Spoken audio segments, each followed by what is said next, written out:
இன்றைக்கி ஆண்டவர் என்னோடு பேசின காரியம் 4 ways God rewards us. கர்த்தரின் பலன் நம்மை சேரும் 4 வழிகள் என்பதை இன்றைக்கு நாம் கவனிக்க போகிறோம். இது நமக்குள்ளே அநேக கேள்விகளுக்கான பதில்களையும் கொடுக்கும் என்று நான் நம்புகிறேன். 4 ways God rewards us.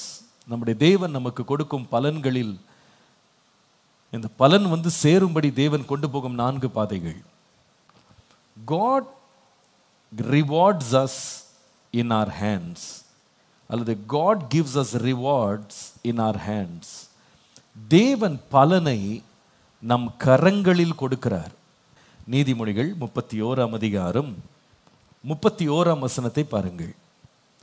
அவள் கைகளின் பலனை அவளுக்கு கொடுங்கள், அவளுடைய செய்கைகள் வாசல்களில் அவளை புகழக்கடவது. அவளுடைய செய்கைகளின் பலனை அவளுக்கே கொடுங்கள். கர்த்தர் நமக்கு பலன் கொடுக்கறதுல முதல் வகை எப்படின்னு கேட்டால், கிரியை செய்கிற, வேலை செய்கிற, பிரயாசப்படுற நம்முடைய கையிலேயே என்ன பண்ணுறாருன்னா சம்பளத்தை கொடுக்கிறார். அதனுடைய விளைச்சலை கர்த்தர் நமக்கு கொடுக்கிறார். கண்ணீரோடு விதைக்கிற அதே கையை கம்பீரத்தோடு அறுத்து கொண்டு வரும்படியாக தானியங்களை கையிலே என்ன பண்ணுறாரு ஆண்டவர் கொடுக்கிறார். இந்த நீதிமொழிகள் 31ஆம் அதிகாரத்தில் நம்ம ஒரு குணசாலியான ஸ்திரீயை பற்றி நம்ம படிக்கிறோம். இந்த குணசாலியான ஸ்திரீயினுடைய செய்கைகள், செயல்கள், அவருடைய கிரியைகள், பிரயாசங்களை வேதம் பட்டியலிடுகிறது. அதை நான் ஒரு 4-5 நான் பிரிச்சிடுறேன் உங்களுடைய அறிவுக்காகவும் புரிதலுக்காகவும். முதலாவது, she worked for herself. எழுதுங்க, தனக்காகவே அவள் வேலை செய்தாள். அந்த வேலை அவள் தனக்காகவே செய்தாள். 17ஆம் வசனம், தன்னை பலத்தால் இடைக்கட்டி கொண்டு தன் கைகளை பலப்படுத்துகிறாள் என்று பார்க்கிறோம். தனக்காக அவள் வேலை செய்ய தன் கரங்களுக்கு இடம் கொடுக்கிறாள். Number 2, she works for her husband. தன்னுடைய கணவனுக்காக அவள் வேலை செய்கிறாள் என்றும் வேதம் சொல்லுகிறது. 12ஆம் வசனம் பாருங்க, அவள் உயிரோடு இருக்கிற நாளெல்லாம் அவனுக்கு தீமையை அல்ல நன்மையையே செய்கிறாள் என்று பார்க்கிறோம். she works for herself, she works for her husband. மூன்றாவது, தன் வீட்டாருக்காக வேலை செய்கிற ஒரு பெண்ணாகி இவளை பார்க்கிறோம். she works for her household. தன் வீட்டாருக்காக அவள் செய்யும் வேலை. 15ஆம் வசனத்தில், இருட்டோடே எழுந்து தன் வீட்டாருக்கு ஆகாரம் கொடுக்கிறாள் என்று பார்க்கிறோம்.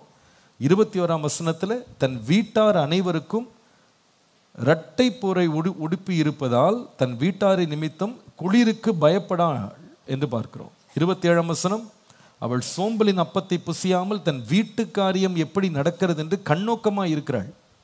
தனக்காக வேலை செய்து, கணவனுக்காக வேலை செய்து, வீட்டாருக்காக வேலை செய்கிறவள் என்று பார்க்கிறோம். இன்னும் சொல்ல போனால், தன் வேலைக்காரிகளுக்காக, வேலை செய்கிறவர்களுக்காக, தன் வீட்டு வேலை செய்கிறவங்களுக்கு கூட அவள் உழைக்கிறாள்னு பார்க்குறோம். 15ஆம் வசனத்தின் 2வது பகுதி, தன் வேலைக்காரிகளுக்கு படி அளக்கிறாள் என்று பார்க்குறோம்.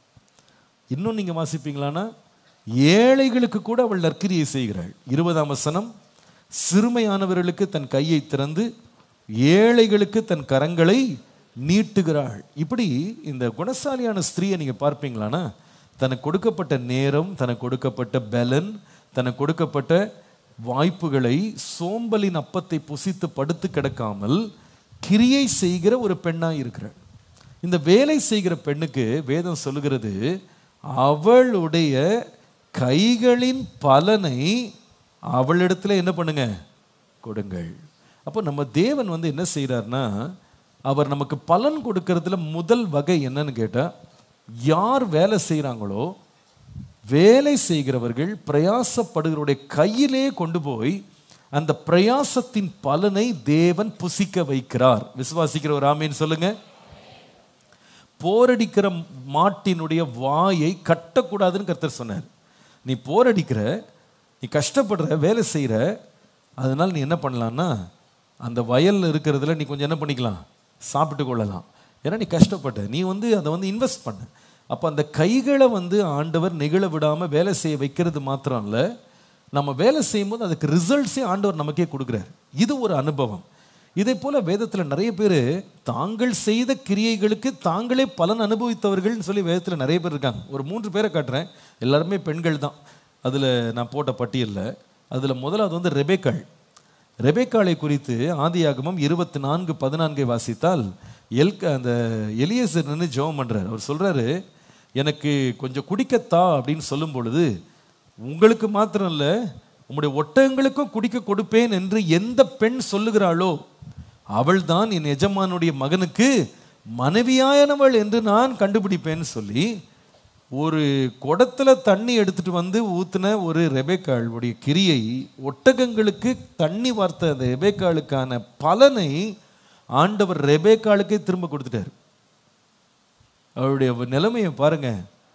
தண்ணி வார்த்த ஒரு பெண் ஒரு பெரிய வெள்ளியும் பொண்ணும் உள்ள சீமானாகிய ஆபிரகாமினுடைய மருமகளாக வீட்டிற்குள்ளே வருகிறாள். அவளுடைய செய்கையின் பலன் அவளுக்கே என்ன பண்ணது? திரும்பி வருகிறது. இன்னும் நீங்க எபிரேயர் 11:31 வாசிப்பீர்களானால், ராகாப் என்கிற ஒரு பெண் இருக்கிறாள்.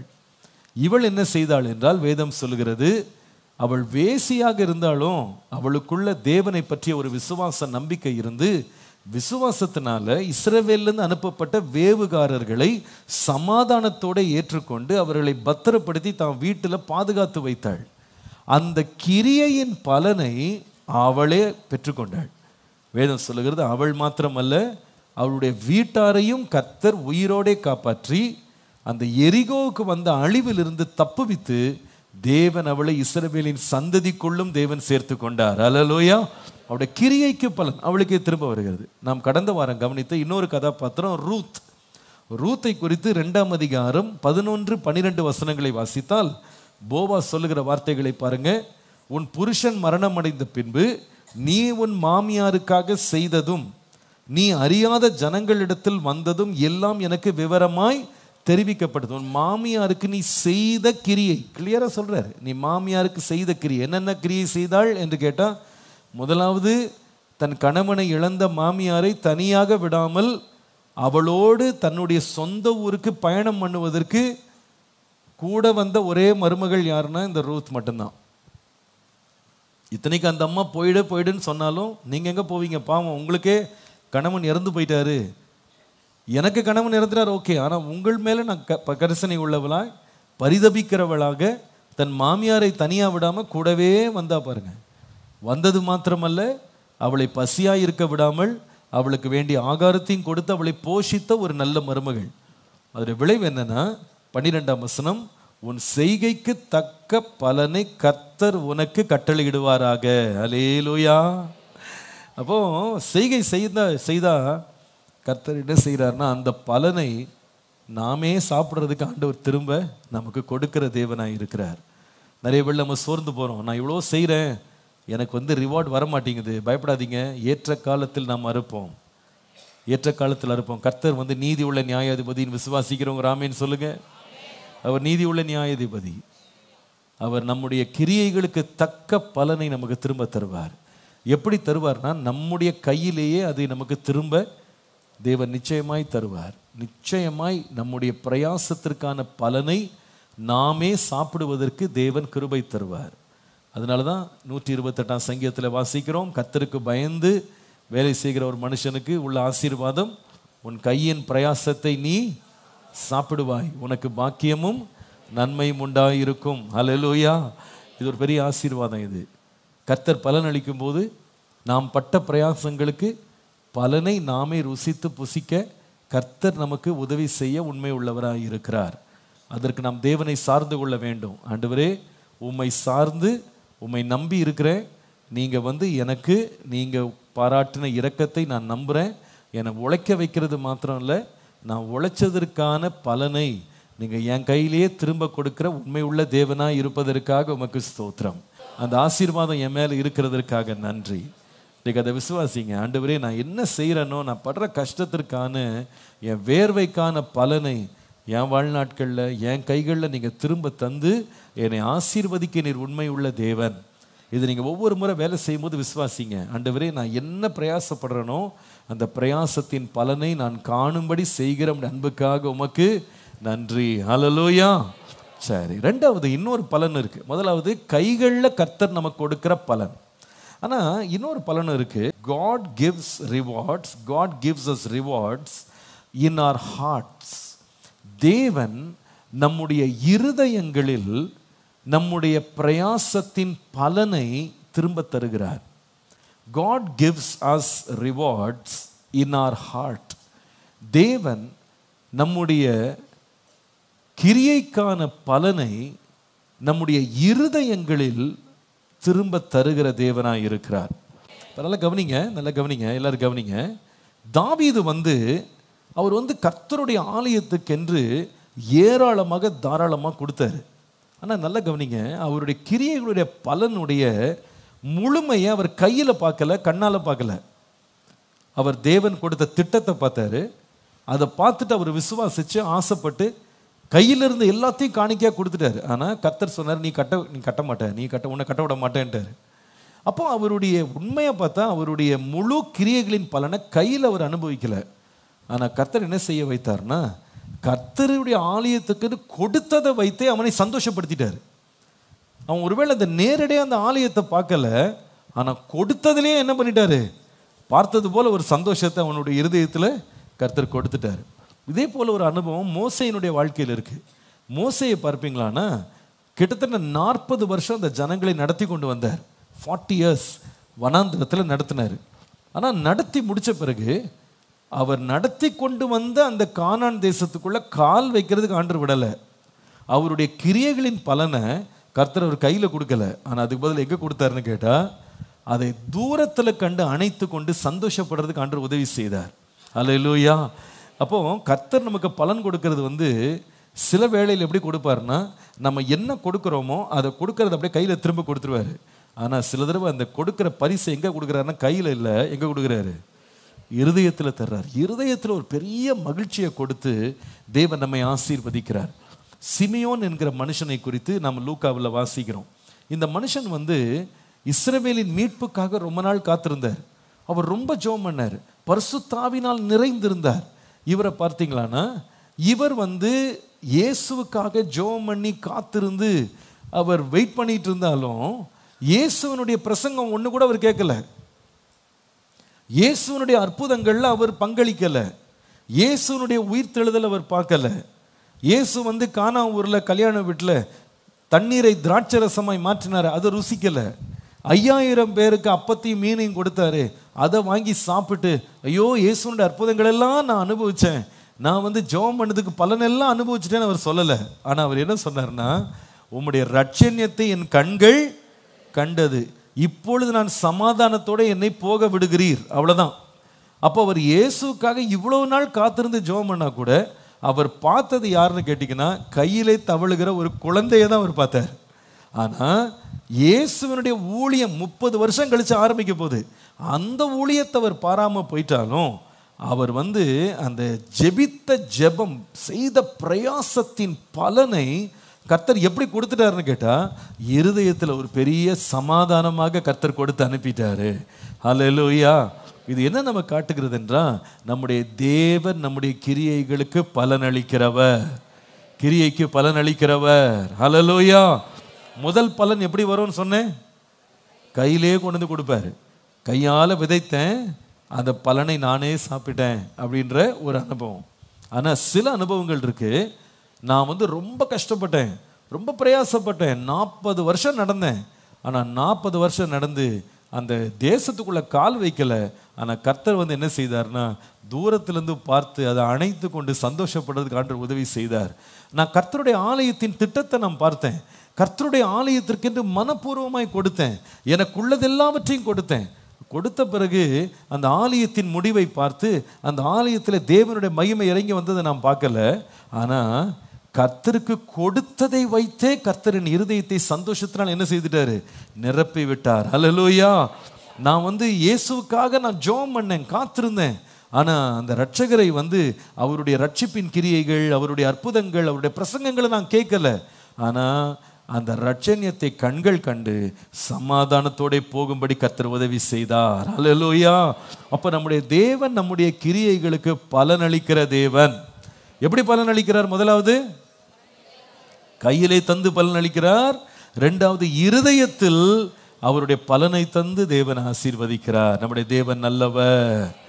மூன்றாவது எப்படி பலன் அளிக்கிறார் பாருங்க. இந்த பலனும் நம்மை தேடி வருகிறது. God rewards us before our fellow humans. God gives us rewards before fellow human beings. ஆண்டவர் நம்மை சுற்றி இருக்கும் மனிதர்களுக்கு முன்பாக நமக்கு பலன் அளிக்கிறார். தேவன் நம்மை சுற்றி இருக்கும் மனிதர்களுக்கு முன்பாக தேவன் நமக்கு பலன் அளிக்கிறார். கர்த்தருடைய நாமத்திற்கு மகிமை உண்டாவதாக. நீங்கள் மத்தேயு எழுதின சுவிசேஷம் 6ஆம் அதிகாரம் 3 முதல் 5 வசனங்களை வாசிப்பீர்களானால், மனுஷர் காண வேண்டும் என்று அவர்களுக்கு முன்பாக உங்கள் தர்மத்தை செய்யாதபடிக்கு எச்சரிக்கையாயிருங்கள். செய்தால் பரலோகத்தில் இருக்கிற உங்கள் பிதாவிடத்தில் உங்களுக்கு பலன் இல்லை. ஆகையால் நீங்கள் தர்மம் செய்யும் போது மனுஷரால் புகழப்படுவதற்கு மாயக்காரர் ஆலயங்களிலும் வீதிகளிலும் செய்கிறது போல உங்களுக்கு முன்பாக தாரை ஊதுவியாதே. அவர்கள் தங்கள் பலனை அடைந்து தீர்ந்தது என்று மெய்யாகவே உங்களுக்கு சொல்லுகிறேன். நீயோ தர்மம் செய்யும் போது உன் தர்மம் அந்தரங்கமாய் இருப்பதற்கு உன் வலது கை செய்கிறதை நீ உன் இடது கை அறியாதிருக்க கடவது. அப்பொழுது அந்தரங்கத்தில் பார்க்கிற பிதா வெளியரங்கமாய் பலன் அளிப்பார். எல்லாம் சொல்லுங்க, அந்தரங்கத்தில் பார்க்கிற பிதா. இது என்ன பலன் கேட்டா, நம்மை சுற்றி இருக்கிற மனிதர்களுக்கு முன்பாகவே கர்த்தர் நமக்கு பலனை தருவா. அவர்கள் எல்லாரும் காணும்படி செய்வார். இதைதான் 23ஆம் சங்கீதம் 5ஆம் வசனத்தில் வாசிக்கிறோம். அவர் என் தலையை எண்ணெயால் அபிஷேகம் பண்ணுகிறார், சத்துருக்களுக்கு முன்பாக என்ன செய்கிறார்னா பந்தியை ஆயத்தம் பண்றாரு. அப்போ நான் பட்ட பிரயாசம், நான் நடந்து வந்த நான் பட்ட கஷ்டங்கள் எல்லாவற்றையும் அதுக்கு பலனை அனுபவிக்கும் போது ஆண்டவரே ஒரு செரிமனி ஆயத்தம் பண்ணி என்னை சுற்றி வேடிக்கை பார்க்கிறவர்கள் கண்கள் பார்க்கும்படி கர்த்தர் என்னை உயர்த்துகிறார். அவருடைய கண்களுக்கு முன்னாலே இதெல்லாம், இந்த வசனங்கள்லாம் நான் சொல்லும்போது உண்மையாக இருதயத்தில் விசுவாசிங்க, என் தேவன் எனக்கு பலன் அளிக்கிறவர். ஹல்லேலூயா. நான் ஆள் கூட்டி சேர்க்க வேண்டிய அவசியம் இல்லை. நான் கர்த்தருக்கு உண்மையாக நான் இருக்கும்போது, கர்த்தரை நான் பிரியப்படுத்தும் போது, கர்த்தரை நான் கனப்படுத்தும் போது, கர்த்தர் நான் பலன் பெறுகிறதை யார் பார்க்கணும்னு தேவன் முன்குறித்தாரோ அவர்களுக்கு முன்பாக கர்த்தர் எனக்கு தலையை உயர்த்த வல்லவர். நிச்சயமா என் தலையை உயர்த்துவார், என் கொம்பை உயர்த்துவார். அல்லேலூயா. என் சத்துருக்களுக்கு முன்பாக கர்த்தர் என்னை கலிகூற பண்ணுவார். சுற்றி இருக்கிற ஜனங்களுக்கு முன்பாக என்னை மேன்மைப்படுத்துகிறவர் என்னுடைய தேவன். அல்லேலூயா. நீங்கள் யாபேசை பார்ப்பீர்களானா, வீட்டார் வந்து அவனை ரொம்ப அவமதித்தாங்க, துக்கம்னு பேர் வச்சு அவனை அனுப்பிட்டாங்க, பிராண்ட் பண்ணி அனுப்பினாங்க. ஆனால் அந்த யாபேஸ் இஸ்ரவேலின் தேவனை நோக்கி ஜெபம் பண்ணினான். தேவனே என்னை ஆசீர்வதியும், என் எல்லை பெரிதாக்கும், உம்முடைய கரம் என்னோடு இருந்து தீங்கனை துக்கப்படுத்தாதபடி அதற்கு என்னை விலக்கி காத்தருளும் என்று அவன் ஜெபம் பண்ணினான். விளைவு என்னன்னு கேட்டா, கர்த்தர் அவன் ஜெபத்தை கேட்டார். அவன் சகோதரர் எல்லாரிலும் அவன் கனம் பெற்றவனாய் இருந்தான். யோசிப்பை பாருங்க, கர்த்தர் அவனுக்கு தரிசனம் கொடுத்தார். அந்த தரிசனத்துக்கு அவன் உண்மையா இருந்தான் பாருங்க. அந்த தரிசனம் ஒருவேளை அவன் நினைத்த நேரத்தில் நிறைவேறாம போனாலும், அவன் எதிர்பார்த்தது போல உடனே சூரியனும் சந்திரனும் 11 நட்சத்திரங்களை முன்னாடி வணங்காம போயிட்டாலும், அவனுடைய தகப்பனும் தாயும் அவனுடைய சகோதரர்களும் அவன் முன்னாடி உடனே மண்டியிடாம போனாலும், அந்த தரிசனத்துக்கு அவன் உண்மையா இருந்தான் பாருங்க. கர்த்தர் வைத்த இடத்துல உண்மையா பிரயாசப்பட்டு உண்மையா கஷ்டப்பட்டு வேலை செய்து கொண்டே இருக்கிறான். ஒரு நாள் வந்தது, கர்த்தர் அவனை தன் சகோதரருக்கு முன்பாக ஒரு மேன்மையான இடத்துல உட்கார வைத்திருந்தார். அவனை அடையாளம் காண முடியாத அளவுக்கு கர்த்தர் அவனை அவனுடைய குடும்பத்திற்கு முன்பாகவே ஒரு உயர்ந்த ஆசனத்தில் தேவன் உட்கார வைத்தார். நம்முடைய தேவன் உண்மை உள்ளவர். தாவீதை பாருங்க, அவன் கர்த்தருக்கு உண்மையா இருந்து, தான் பெற்ற அபிஷேகத்துக்கு உண்மையா இருந்து, கர்த்தரை மாத்திரம் பிரியப்படுத்தி நடந்து கொண்டே வந்தான். கர்த்தர் அவன் குடும்பம், எந்த குடும்பம் அவனை நிராகரித்ததோ, எந்த குடும்பம் அவனை பரிகாசம் பண்ணினதோ, எந்த குடும்பம் அவனை நிந்தித்ததோ, எந்த குடும்பம் அவனை மறந்து போனதோ, அந்த குடும்பம் பார்க்கும்படியாக தேசத்தில் கர்த்தர் அவனுடைய பெயரை பெருமைப்படுத்தினார். பெரியோர்களுக்கு இணையான பெயரை கர்த்தர் அவனுக்கு கொடுத்து அவனை மேன்மைப்படுத்தினார். தானியேலை பாருங்க, அவனுடைய சகாக்களுக்கு முன்பாக அவன் உண்மையும் உத்தமமாய் ராஜாவுக்கு விரோதமாய் எந்த நீதிகேடு செய்யாமல் உண்மையாக ராஜாவுக்கும் உண்மையா இருந்தான், கர்த்தருக்கு உண்மையா இருந்தான். 3 வேளை தினமும் ஜெபம் பண்றத தரித்திருந்தான் பாருங்க. இதை பிடிக்காத எரிச்சல் உள்ளவர்கள் எழும்பி சட்டத்தையே மாற்றி இவனுக்கு விரோதமான சூழ்ச்சி செய்து இவனை கீழே தள்ளுறதுக்கு முயற்சி செய்தாங்க. ஆனா இந்த சத்துருக்களுக்கு முன்பாக, தனக்கு முன்பாக சதி செய்தவர்களுக்கு முன்பாக கர்த்தரே அவனை பாதுகாத்து மேன்மைப்படுத்தினார். கர்த்தரே மேன்மைப்படுத்தினா. நான் விசுவாசிக்கிறேன், நாம கர்த்தருக்கு உண்மையா இருக்கும்போது, கர்த்தருக்கு பயந்து செய்ய வேண்டிய கிரியைகளை நாம நீதியாய் நியாயமா செய்யும்போது, நம்முடைய உயர்வை காணும் மக்களை நாம கூட்டி சேர்க்க வேண்டிய அவசியம் இல்லை. கர்த்தரே அவர்களுக்கு முன்பாக நம்மை உயர்த்த வல்லவர். கர்த்தர் உயர்த்த வல்லவர். இங்கே நாம மத்தேயு 6ஆம் அதிகாரத்தில் 3 காரியங்களை கர்த்தர் பேசுறார். அங்க சொல்லுகிறார், முதலாவது தான தர்மம் செய்யறது பற்றி பேசுறாரு. ரெண்டாவது நீங்க 5ஆம் வசனத்திலிருந்து படிக்கும் போது ஜெபம் பண்றதை பற்றி பேசுகிறார். அடுத்தது நீங்க 17ஆம் வசனத்துக்கு வரும்போது உபவாசம் பண்றதை பற்றி பேசுறாரு. கவனிங்க, இந்த 3 கிரியைகள் இது வந்து ஆவிக்குரிய கிரியைகள். அதாவது ஏழைகளுக்கு இறங்குறது, ஜெபம் பண்றது, உபவாசம் பண்றது. இதெல்லாம் வந்து இயேசு சொல்லும்போது சொல்றாரு, இங்க பாருங்கப்பா, இதெல்லாம் மனுஷர் பார்க்கணும் பார்க்கணும் பார்க்கணும்னு இவங்களே ஒரு ஸ்டேஜை போட்டு இவங்க செய்கிறாங்க. இந்த மாயக்காரர்கள் செய்கிறாங்க, பரிசேயர்கள் அப்படி செய்கிறாங்க. நீங்கள் ஸ்டேஜ் போட்டு செய்யாதீங்க. நீங்கள் மறைஞ்சிருந்து செய்யுங்க, நீங்கள் ஒளிஞ்சிருந்து செய்யுங்க. நீங்கள் வந்து வலது கை செய்கிறது இடது கைக்கு தெரியாதபடி நீங்கள் மறைச்சிக்கிடுங்க.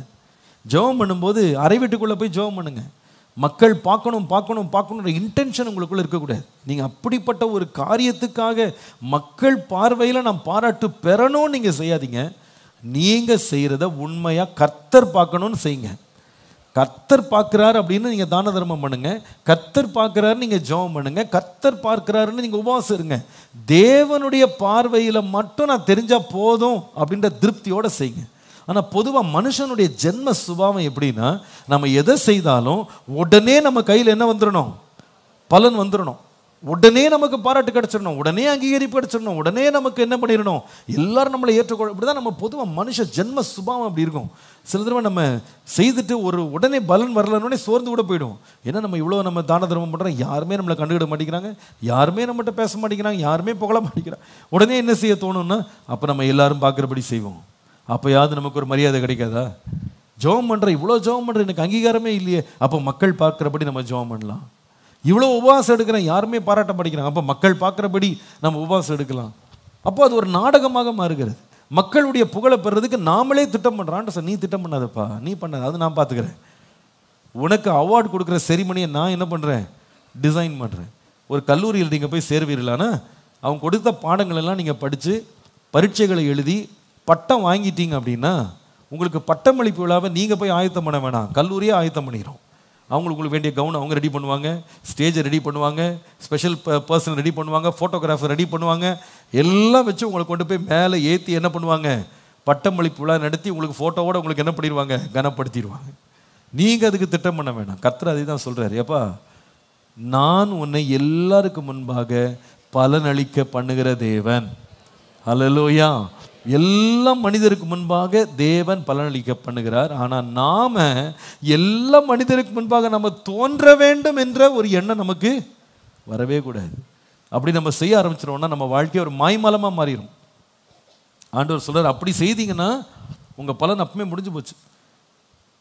நீங்க செய்யற கிரியை செய்யறப்ப பார்க்குறாங்க பாருங்க, அதுதான் உங்களுக்கு கடைசி பார்வை, அதுக்கப்புறம் வேற ஒன்றும் கிடையாது உங்களுக்கு. ஆனால் நீங்கள் கிரியை செய்யும் போது யாரும் பார்க்க வேணாம், அதை பற்றி நான் கவலைப்படலை, மனுஷன் பார்வைக்கா நான் செய்யலை, கர்த்தருக்கு செய்கிறேன் அப்படின்னு நீங்கள் செய்தால், மனுஷன் பார்க்காம போயிட்டாலும் கர்த்தர் ஒரு நாள் எல்லாரையும் பார்க்க வைப்பார். ஹல்லேலூயா. கர்த்தர் ஒரு நாள் உங்கள் தலையை உயர்த்துவார். கர்த்தர் ஒரு நாள் கனம் பண்ணுவார். அவர் வந்து நம்முடைய கிரியைக்கு பலனை தருகிற தேவன். விசுவாசிக்கிற ஆமேன்னு சொல்லுங்க. ஒருவேளை இன்றைய காலையில் நீங்கள் ரொம்ப வேலை செய்கிறீங்க, நீங்கள் ரொம்ப பிரயாசப்படுறீங்க, கஷ்டப்படுறீங்க, ஆனால் நீங்கள் வேலை செய்யும்போது சட்டை கூட பண்ணலை, யாரும் உங்களை கண்டுகொள்ளலை, யாருமே உங்களை பார்க்கல, கனம் பண்ணலை, உங்களை யாருமே திரும்பி பார்க்கலன்னு சொல்லி ரொம்ப சோர்ந்து போயிருக்கீங்களா? மறந்துடாதீங்க, கர்த்தருடைய கேமரா ஆன்லேயே தான் இருக்குது. அவர் பார்த்துக்கிட்டே இருக்கார், ரெக்கார்ட் பண்ணிக்கிட்டே இருக்கிறார், எல்லாவற்றையும் கேப்சர் பண்ணிக்கிட்டே இருக்கிறார். ஒரு நாள் வரும், நம்முடைய கிரியைக்கு பலனை நாம் வந்து எல்லாருக்கும் முன்னாடி காட்ட வேண்டியதில்லை. கர்த்தரே வெளியரங்கமாய் நம்மை மேன்மைப்படுத்துவார்.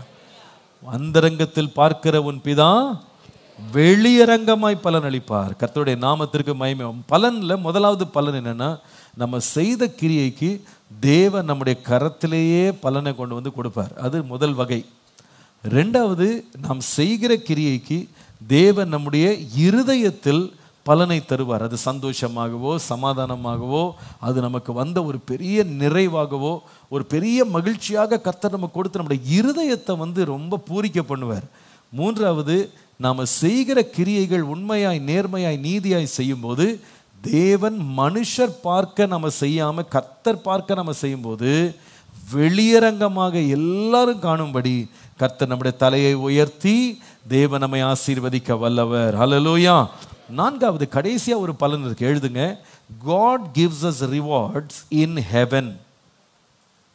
நான்காவது பலன் என்ன தெரியுமா?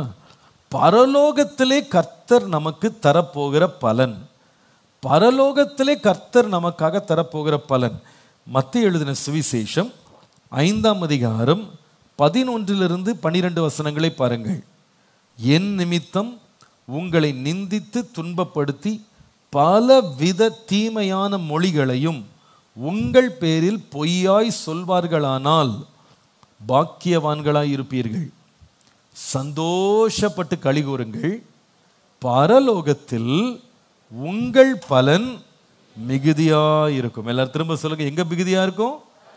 பரலோகத்தில் உங்கள் பலன் மிகுதியா இருக்கும். அப்போ சில காரியங்கள் இருக்குங்க நம்ம வாழ்க்கையில, சில கிரியைகள் இருக்கு. அந்த கிரியைகளுக்கு கையிலையும் திரும்ப பலன் கிடைக்காது, இருதயத்திலையும் பலன் கிடைக்காது, மனுஷர் முன்பாக வெளியரங்கமா பலன் கிடைக்காது. அந்த பலன் ஆண்டவர் எதுக்காக வெயிட் பண்ணிட்டு இருக்காருன்னு கேட்டா, நம்ம தேவ ராஜ்யத்தில் சேருவதற்காக கர்த்தர் காத்து கொண்டே இருக்கிறார். அந்த நாள்ல கர்த்தர் ஒரு என்ன பண்ணுவார், ஒரு கிராண்ட் செலிப்ரேஷன் ஆண்டவர் நமக்காக வைத்திருக்கிறார். ஹல்லேலூயா. எத்தனை பேர் சந்தோஷமா இருக்கிறீங்க? ஹல்லேலூயா. பரலோகத்தில் இருக்க பலனை பற்றி நீங்க எத்தனை பேர் யோசிக்கிறீங்கன்னு தெரியல. நம்ம பொதுவாக பலன்னா நம்ம நினைக்கிறோம், நம்ம கிடைக்கிற ரிவார்டை உலகத்தில் தான் பெரிய ரிவார்டு, உலகத்தில் கிடைச்சிட்டா போதும் நம்ம நினைக்கிறோம். இந்த உலகத்தில் இருக்கிறவங்க எவ்வளோ பேர் நம்ம பலனை பார்ப்பாங்க நீங்கள் நினைக்கிறீங்க? கைவிட்டு எண்ணிடலாம் இல்லையா? ஒரு அறைக்குள்ளே அவங்கள அடக்கிடலாம், அவ்வளவுதான். இதுதான் உலகத்தில் கிடைக்கிற பலன். சில தடவை இந்த நியூஸ்லாம் இன்னாருக்கு இந்த பரிசு வழங்கப்பட்டது அல்லது பதக்கம் வழங்கப்பட்டது, இந்த ஒரு சொல்கிறாங்கல்ல இந்த பத்மஸ்ரீ பத்ம விபூஷன் என்னமோ அந்த இதெல்லாம் கொடுக்குறாங்க இல்லையா, அவார்ட்ஸ் கொடுக்குறாங்க. அதெல்லாம் அவங்க ஏதோ ஒரு பெரிய கிரியை செய்ததுக்காக, நல்ல காரியம் செய்ததுக்காக, அவங்க ஏதோ ஒரு நல்ல ஒரு வீர தீர செயல்கள் செய்ததுக்காகலாம் கொடுக்குறாங்க. நீங்கள் அந்த பலனை கொடுக்கும்போது பார்த்தீங்கன்னா, இதை நிறைய பேர் ஒருவேளை அவங்க கண்ணால் பார்த்தா கூட நிறைய பேருக்கு இவங்களை யாருன்னே தெரியாது, இவங்க என்ன செஞ்சாங்கன்னு கூட தெரியாது. அதை பார்த்துட்டு பார்க்காதது போல் போயிடுவாங்க. ஏன்னா யாருக்கோ ஏதோ கொடுக்குறாங்க, ஏதோ டப்பா மாதிரி கொடுக்குறாங்க, உருளை மாதிரி கொடுக்குறாங்க, என்ன இருக்குன்னு கூட தெரில. அதை பார்த்துட்டு யாரும் ஒன்றும் கூதுகளிக்கிறது இல்லை, சந்தோஷப்படுறது இல்லை. ஏன்னா அதுக்கு நமக்கு என்ன இல்லை, சம்மந்தம் இல்லைன்னு நினைக்கிறாங்க. அவங்க யோசித்து பாருங்க, ஒரு ஜனாதிபதிக்கு முன்னால் இல்லை, தேவனுடைய சிங்காசனத்துக்கு முன்பாக, எல்லா பரிசுத்தவான்களுக்கு முன்பாக, பழைய ஏற்பாட்டில் நீங்கள் ஆசையாக பார்த்தீங்க பாருங்க, அந்த பரிசுத்தவான்கள் மோசே, தாவீது, ஆபேல் முதற்கொண்டு வந்த பரிசுத்தவான்கள், மேகம் போன்ற சாட்சிகள் எல்லாரும் எங்கே இருப்பாங்கன்னா தேவ ராஜ்யத்தில் இருக்கிறாங்க. அவங்க முன்னால் நம்மளை கொண்டு போய் நிறுத்தி ஆண்டு ஒரு நாள் கிரீடம் சூட்டும் போது எப்படி இருக்குன்னு யோசித்து பாருங்க. அல்லேலூயா. பரலோகத்தில் ஒரு பலன் நமக்காய் காத்து கொண்டிருக்கு. ஒரு கிறிஸ்தவனுக்கு ஒரு பெரிய விசுவாசம் இருக்கணும். என் பலன் ஆண்டு கையில் கொடுக்கறது தான் பலன் நினச்சிடக்கூடாது. இது சும்மா கொஞ்சம் கிடைக்கும், இந்த பலன் இங்கோட போயிடும் இல்லையா? இந்த உலகத்தில் நம்ம என்னதான் வாங்கினாலும், என்னதான் பெற்றாலும், சம்பாதிச்சாலும் இங்கேருந்து ஒன்றையும் என்ன பண்ண முடியாது, கொண்டு போக முடியாது. எல்லாம் மண்ணோடு அழிஞ்சு போயிடும். ஒரு பலன் வருது.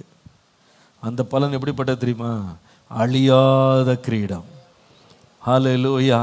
வாடாத கிரீடத்தை கர்த்தர் நமக்காய் ஆயத்தம் பண்ணி வைத்திருக்கிறார். அதனால தான் அப்போஸ்தலனாகிய பவுல் இந்த கிரீடத்தை பெறணும்னு அவர் ரொம்ப வாஞ்சியா இருந்தார். அவர் சொல்றாரு, ஓட்டப்பந்தயத்தில் ஓடுறவங்க எல்லாம் ஓடுறாங்க, ஆனால் ஒருவன் தான் கிரீடத்தை பெறுவான். அந்த கிரீடத்தை பெறுறதுக்கு அவங்க எல்லாவற்றையும் இச்சை அடக்கம் உள்ளவங்களா இருக்கிறாங்க. அவங்க உடம்பை அடக்கி, அவங்க சரீரத்தை ஒடுக்கி, அவங்க சாப்பாட்டை கம்மி பண்ணி, அவங்க ரொம்ப பிரயாசப்பட்டு வேர்வை சிந்து கஷ்டப்பட்டு எப்படியாவது ஓடி அந்த பதக்கத்தை பெற்றணும்னு பெறான். ஆனால் பெற்றா கூட அவன் பெற அந்த கிரீடம் அழிவுள்ள கிரீடம்ன்றார். அது மரத்தினால் செய்யப்பட. அவர் சொல்றாரு, இந்த மரத்தினால் செய்யப்பட்ட மனுஷன் கொடுத்த இந்த கிரீடத்தை வாங்குறதுக்கு எவ்வளோ பேர் உயிர் கொடுத்து ஓடினான் தெரியுமா, எவ்வளவு பிரயாசப்பட்டான் தெரியுமா, எவ்வளோ கஷ்டப்பட்டான் தெரியுமா, எவ்வளவு தன்னுடைய ஜீவனையே கொடுத்து அவன் உயிரை பணையம் வச்சு இதுக்கு செய்தான் தெரியுமா. உங்களுக்கு காய்ந்து போகிற கிரீடம். ஆனால் பவுல் சொல்றாரு, நம்ம ஒரு ஓட்டத்தை ஓடுறோம், இயேசுக்காக ஓடுறோம். நல்ல போராட்டத்தை போராடினேன், ஓட்டத்தை முடித்தேன், விசுவாசத்தை காத்துக்கொண்டேன். இது முதற்கொண்டு நீதியின் கிரீடம் எனக்காக வைக்கப்பட்டிருக்கு. இந்த கிரீடம் இந்த உலகத்தில் இல்லை. அந்த கிரீடத்தை ஆண்டவர் எப்போ தருவார்னா அந்நாளிலே தருவார். எங்கே தருவார்னா பரலோகத்தில் தருவார். இந்த வசனம் சொல்லுது, இயேசுவின் நாமத்தின் நிமித்தம் என் நிமித்தமாக நீங்கள் ரொம்ப கஷ்டப்படுவீங்கன்னாரு. நீங்கள் ரொம்ப துன்பப்படுத்தப்படுவீங்க. நீங்கள் ரொம்ப உங்களை அவமானப்படுத்துவாங்க. லூக்கா 6:22-23 வாசித்தால் அதே தான் வாசிக்கிறோம். மனுஷகுமாரன் நிமித்தமாக ஜனங்கள் உங்களை பகைத்து, உங்களை புறம்பாக்கி, உங்களை நிந்தித்து, உங்கள் நாமத்தை பொல்லாததென்று தள்ளிவிடும்போது நீங்கள் யாரா இருப்பீங்க? பாக்கியவான்களாக இருப்பீங்க. ஏனென்றால் 23ஆம் வசனத்தில் வாசிக்கிறோம், அந்நாளிலே நீங்கள் சந்தோஷப்பட்டு, எதுக்கு? திட்டினதுக்கு, அவமானப்படுத்தினதுக்கு, தள்ளி விட்டதுக்கு, வேண்டான்னு சொன்னதுக்கு, துரத்தி விட்டதுக்கு, உங்களை என்னென்ன துன்பப்படுத்தினாங்களோ எல்லாத்துக்கும் நீங்கள் சந்தோஷப்படுங்கன்றாரு. ஏன் சந்தோஷப்படுங்கன்னா இந்த சந்தோஷங்கள்லாம் ஒரு பலனை கொண்டு வருது. என்னன்னா, உங்கள் பலன் பரலோகத்தில் மிகுதியாக இருக்கும். எல்லாரும் சொல்லுங்க, எப்படி இருக்கும்? அல்லேலூயா. அப்போ பரலோகத்தில் ஒரு பலன் இருக்கு. இன்னைக்கு நிறைய பேர் நினைக்கிறாங்க ரிவார்டு எல்லாம் உலகத்தில் தான், ஆசீர்வாதம் எல்லாம் உலகத்தில் தான். சில பேர் தேவனை ஆசீர்வதிக்கிறாருன்னு பேசிட்டு அவங்க மொத்த ஆசீர்வாதமே உலகத்தோட வச்சுக்கிறாங்க. இந்த உலகத்தில் உன்னை ஐஸ்வர்யவான் ஆக்குவார், இந்த உலகத்தில் உன்னை பணக்காரன் ஆக்குவார், இந்த உலகத்தில் நீ கார் வாங்குவே, நீ பஸ் வாங்குவே, நீ வேன் வாங்குவே, நீ வீடு வாங்குவே, பங்களா வாங்குவே. வாங்கலாம், ஆனால் இது மட்டும் பலன் இல்லை. இதெல்லாம் அனித்தியமானது. என்னதான் வாங்கினாலும் விட்டுட்டு தான் போகணும், என்னதான் கொண்டாடினாலும் கொடுத்துட்டு தான் போகணும். இங்கே இருக்கிறத திருடன் திருடுவான், அது பூச்சி என்ன பண்ணும்? சாப்பிட்டு போயிடும். இங்கே இருக்கிறது எல்லாம் அழிந்து போகும். இந்த உலக பொருட்கள் எல்லாம் அப்படி தான் பரவசத்தை தரும். ஆனால் அவைகள் எல்லாமே அனித்தியமானது, அழிந்து போகக்கூடியது, வாடி போகக்கூடியது. கிரீடம் உலகம் கொடுக்கும், வாடி போயிடும். மனுஷனுடைய பாராட்டு ஒளிஞ்சு போயிடும், மனுஷன் கொடுக்குற மேன்மையெல்லாம் ஒளிஞ்சு போயிடும். ஆனால் கர்த்தர் சொல்கிறாரு, நம்ம கர்த்தர் நிமித்தமாக எவ்வளோ கஷ்டப்படுறோம், நிந்திக்கப்படுறோம், வேலையில் அவமானப்படுத்தப்படுறோம், குடும்பத்தின் நடுவில் எவ்வளவோ கஷ்டப்படுறோம். நீ நிறைய பேர் சொல்லலாம், நான் கிறிஸ்தவன் ஆனதுக்காகவே என் குடும்பத்தில் ஒதுக்கப்பட்டேன், நான் கிறிஸ்தவனான ஒரே காரணத்துக்காக நான் எவ்வளோ அவமானப்படுறேன், என் காலேஜில் என்னை தனியாக உட்கார வச்சுருக்காங்க, என்னை எல்லாம் ஒரு மாதிரி பார்க்குறாங்க, நான் இயேசுவின் நிமித்தமாக எவ்வளோ வெட்கப்படுறேன், எவ்வளவோ நிந்திக்கப்படுறேன், துன்பப்படுத்தப்படுறேன், நான் செய்யாததை செஞ்சேன்னு என் மேலே பழி சுமத்தி அத்தனை பேர் ஒன்றா கூட்டம் கூட்டிட்டாங்க. இது உங்கள் வாழ்க்கையின் அனுபவமாக இருக்கலாம். இதற்கு எங்கெங்கே பலன் கிடைக்கும்? மனுஷன்ட்ட போய் எங்கே எனக்கு பண்ணுறீங்கன்னு கேட்டால் அவன் நமக்கு நன்மை செய்ய போகிறான்னு நினைக்கிறீங்களா? இல்லை. அன்றைக்கி ஸ்தேவான் என்கிற ஒரு ஊழியன் தேவனுடைய வார்த்தையை போய் அன்றைக்கு நடுச்சந்தியில் எல்லாருக்கும் முன்பாக அறிவித்து கொண்டிருந்தான். ஆனால் அவன் தேவனுடைய வாக்கியங்களை பிரசங்கம் பண்ண ஜனங்கள் பல்ல தான் கடிச்சாங்க, கல்லை எடுத்துட்டாங்க. அவனுக்கு பாராட்ட கொடுக்கல, அவனை மேன்மைப்படுத்தலை, அவன் பிரசங்கம் முடிச்சவனை காணிக்க கொடுக்கல, அவனை கல்லெறிந்தே கொண்டாங்க. ஆனால் அவன் கல்லெறிந்து கொல்லப்படும் போது உயிர் பிரிய நேரத்தில் அவன் முழங்கால் படியிட்டு அவன் சொல்கிறான், இதோ வானம் திறக்கப்பட்டிருக்கிறதையும் இயேசுவானவர் பிதாவின் வலது பரிசத்தில் எழுந்து நிற்கிறதையும் நான் காண்கிறேன். நமக்கு எல்லாருக்கும் ஒரு பலன் இருக்கு, மறந்துடாதீங்க. ஒருவேளை நான் சொன்ன இந்த 4 பலன்கள் அந்த பட்டியலில் நீங்கள் சொல்லலாம், நான் எவ்வளோ பிரயாசப்படுறேன், என் கைக்கு பலன் வரல, நான் எவ்வளோ பிரயாசப்படுறேன், என் இருதயத்தில் கூட பெரிய பலன் தெரியல, எவ்வளோ பிரயாசப்படுறேன், மனுஷன் கையில் கூட எனக்கு ஒரு பலன் இல்லை. ஆனால் நிச்சயமாக ஒன்று இருக்கு, பரலோகத்திலே நமக்கு பலன் உண்டு. வெளிப்படுத்தின விசேஷம் 22ஆம் அதிகாரம் 12ஆம் வசனம் சொல்கிறது, இதோ சீக்கிரமாய் வருகிறேன், அவன் அவனுடைய கிரியைகளின்படி அவன் அவனுக்கு நான் அளிக்கும் பலன் என்னோட கூடவே வருகிறது. அல்லேலூயா. இன்றைக்கு காலையில் விசுவாசிங்க, ஆண்டவரே நீங்கள் கொடுக்குற எல்லா பலன்களுக்காக உமக்கு நன்றி. கர்த்தர் சில வேளை நம்முடைய வாழ்க்கையின் ஒரு பகுதியில் கரத்திலே கொண்டு வந்து பலனை கொடுத்துருவாரு. சில காரியங்களுக்கு இருதயத்தில் பலன் தருவார். சில காரியங்களுக்கு மனிதர் முன்பாக வெளியரங்கமாக பலன் கொடுப்பாரு. சில காரியங்களுக்கு தேவன் பரலோகத்தில் பலனை வச்சிருக்காரு. எத்தனை பேர் விசுவாசிக்க அந்த நாள் நமக்கு சீக்கிரமாக வருது? இயேசு சீக்கிரமாய் வரப்போகிறார். நம்ம கிரியைகளை நம்ம நீதியா நியாயமா கர்த்தருக்கு பிரியமா நம்ம செய்து கொண்டே இருக்கலாம். ஒரு நாள் வரும், முடிசூட்டு விழா நமக்கு இருக்கு. அல்லேலூயா. மனுஷன் நம்மளை மறந்து போயிடலாம், உலகம் மறந்து போயிடலாம், மக்கள் நம்மளை மறந்து போய் நம்மளை நிந்தித்து கூட நம்மளை அவமானப்படுத்தலாம். எல்லாவற்றுக்கும் ஆண்டவர் திரும்ப நமக்கு பலன் கொடுத்து முகத்தை பிரகாசிக்க பண்ண தேவன் உண்மை உள்ள தேவனாய் இருக்கிறார். அந்த பலனை நோக்கி நான் ஆண்டவருக்கு முன்பாக நான் கடந்து செல்ல கர்த்தர் கிருபை தருவாராக.